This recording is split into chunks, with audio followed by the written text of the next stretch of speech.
Mabiyahe kita pabalik sa lugar kung saan saro ini sa may pinakakadakol na mga importanteng kasaysayan asin mga persona, istorya na dapat ang atamanon asin ipamana sa mga bagong henerasyon. Ini ang pandua sa may pinakadakulang populasyon sa Banwaan ng Tigaon. Saro ini sa pinakabantog na dayuhon lalong-lalo na kan mga photographer asin kan mga social media influencers. Tansaro sa mga landmark na permitang inaagihan pagpasiring kitang naga kun halik kita ning Goa. Maihiling ta sa parting wala an old house Don Mariano, iyo ini an Villa Magdalena, na kung minsan inaapod tang haunted house. Tada ininda aram an magayon na istorya sa likod kan lumang harong na ini. Welcome to Barangay Salvacion!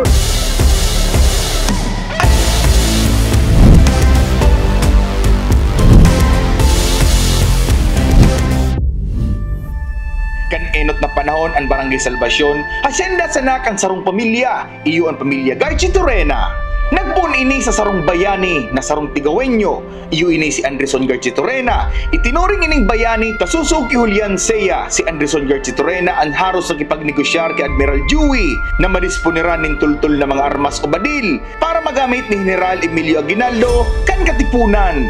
Por dahil sa iyang esperso nang ganaan mga Pilipino kontra sa mga Kastila. Bilang pasasalamat asin pagrumdum sa iyang kabayanihan, sa iya ipinangaran ang Anderson Street sa Barangay Talhongon. Asin ang asyendang ini na ipamana sa iyang aki na si Don Mariano Garchitorena na 22nd Governor kan Camarines Sur taong 1945 to 1946. Naging Secretary of Agriculture and Natural Resources taong 1946 to 1948. Asin siya ang presidente kan Fiber Institute of the Philippines. Ang Barangay Salvacion na biyayaan kan kadlalang nin patag, mahiwas, masustansya asin matabang mga tanuman. Taan barangay na ini saro sa bantog kan mga inot na panahon na dakul ang tanom ng mga baka.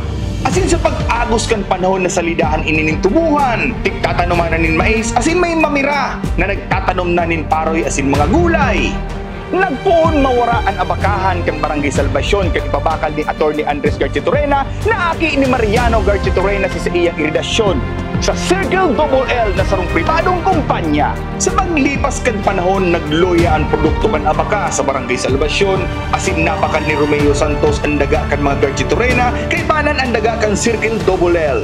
Saka ini tinanuman ning tubo. Kaya naglaog ang industriya kan asukar sa Barangay Salvacion. Asin si dating hasyenda kang Garchitorena na salidahan nin inaapod na Hacienda Magdalena. Sarong hasyenda kang katubuhan, kinuha ni Romeo Santos ang pangarang kan Hacienda Magdalena gikan sa pangarang kan sa iyang esposa na si Magdalena Garchitorena. Ang Hacienda Magdalena ang saro sa pinakamayor na tagadaran tubo sa Bisudico ang Sugar Central, Bicolandia Sugar Development Corporation. Diyan tigmumulino ang mga tubo para gibuhong asukar. Asin base sa samong paglilikob ni impormasyon, habang tigde-develop ang hasyenda na ini para gibuhon tanuman nin tubo, igwadig ding mga nakaistar na tao, kaya napiritan si Santos na tawanan ni malilipatan nin istaran ang mga tao na ini. Ang ginibo niya, naghaman siya nin sadit na subdivision sa may parting ibaba kan Barangay Hingaroy, asin yaon na dyan nakatiripon si mga dating nakaistar sa Hacienda Garchitorena kan panahon. Ang nilipatan na lugar iyo ang nabansagan asin inaabot na sa panon ngunyan na La Salvacion o Lasal. Alagad kan 1968 ipinagdistribute na si mga titulo kan daga kalinaog na kan Agrarian Reform Program na pasatawo sa Hacienda ni Garchitorena na naging Hacienda Magdalena. Asin para sa dagdag karaman kan kadaklan, ang kabuuan na hiwas kan hasyenda na ini nasa 1,200 mahigit na hektarya. Bantog man ang lugar na ini bilang treasure hunter spot. Pero base sa mga istorya kan mga residente di, puro mga kagamitan pandigma man sa indang na-discovery tamayo man daang maswerteng nakakuha kan inaapod na Yamashitas treasure. Kung maririsan nindo pun kay ito hanggang sa presenteng panahon ngunyan, kadakol ang mga irigenyo na nakaistar sa Barangay Salvacion. Takan panahon kan kasagsagan kan pagtatanom kan pamilya Garchitorena, sa kahiwasan kan sa indang hasyendas, kadaklan sa mga saindang mga paratanom nagharali pa sa syudad kan Iriga. Asin base sa samong pagre-research, ang mga nagkairanot na mga iriganhon sa Barangay Salvacion iyon pamilya kan Abanyo, Sarvino, asin Navargas nga nakaistar na sa Sonado sa presenteng panahon ngunyan. Ang Barangay Salvacion igwaning 4,845 of population, 1,353 nin households. Asin magmanindan tigsisilibrar ang sa indang kapiestahan taon-taon sa kada ikahuring Domingo kan Mayo. Iyo ini ang fiesta kan sa indang patron na si Salvacion.